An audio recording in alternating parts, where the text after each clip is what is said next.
भारत को मिलने वाला है नया जंगी जहाज। 28 मई को भारत पहुंचेगा आईएनएस तमाल। रूस से डिलीवरी की तैयारियां पूरी कर ली गई हैं।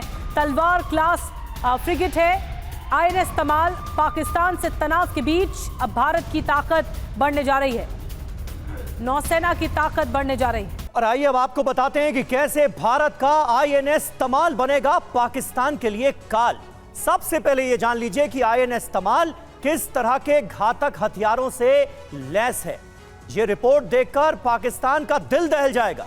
हथियार जो इसमें शामिल हैं वो हैं एंटी शिप मिसाइल ब्रह्मोस, जो कि दुश्मन देशों के लिए काल मानी जाती है। Anti submarine rockets, torpedo. खासियत देखिए क्या है, स्टेल्थ तकनीक से यह लैस है। हवा, जल, सतह पर 7 प्रहार करने का यह मादा रखता है और इस पर मल्टी रोल हेलीकॉप्टर्स की तैनाती भी मुमकिन है। स्पीड है इसकी 30 नॉटिकल माइल।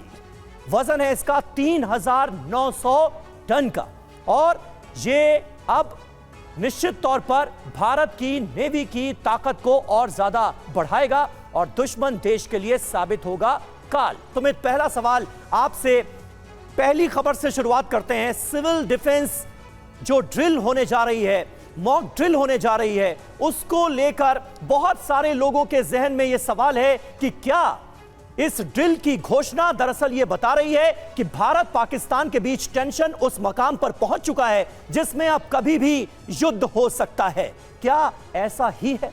देखिए समीर, वैसे तो पॉसिबिलिटीज़ बहुत पहले ही इतनी आगे बढ़ गई थी, लेकिन हाँ ये ज़रूर है कि हमेशा आपको अपनी तैयारियां एक कदम आगे रखनी पड़ती है और आपको इसलिए भी तैयार रहना पड़ता है कि आपको सामने वाले की प्लानिंग के बारे में भी आपको नहीं पता होता कब उसकी तरफ से कोई सरप्राइज आ जाए। तो ऐसे सरप्राइजेस को काउंटर करने के लिए सारी तैयारियाँ की जाती है और मुझे लगता नहीं कि हमारी जनरेशन या फिर आप कह सकते हैं कि कई लोगों ने इस तरीके की मॉक ड्रिल या फिर आप कह सकते हैं कि कई लोगों ने इस तरीके की ड्रिल्स देखी हों, तो निश्चित तौर पर उन लोगों को भी ये बताने के लिए कि अगर ऐसी परिस्थिति बनती है या फिर ऐसी परिस्थिति सामने आती है तो आपको कैसे रिएक्ट करना है। और अभी अगर ताज़ा हालातों को आप देखें तो ये सिर्फ सीमावर्ती इलाकों के लिए नहीं है, क्योंकि अभी कभी भी आप कह सकते हैं कि दुश्मन भी सीमावर्ती इलाकों के अलावा भी सिविलियन एरियाज को भी टारगेट करता है, क्योंकि उसके लिए वो एक महत्वपूर्ण टारगेट्स होते हैं। तो ऐसे में उन इलाकों को भी कैसे आप कह सकते हैं तैयार कर सकते हैं, कैसे उन सिविल पॉपुलेशन को तैयार कर सकते हैं, इस ड्रिल उसी लिए की जा रही है। समीर, बिल्कुल बड़ी बात है और सबसे ज्यादा बड़ी बात यह सुमित, जैसा कि आपने बताया कि भारत की तैयारियां दिखाती है ये ड्रिल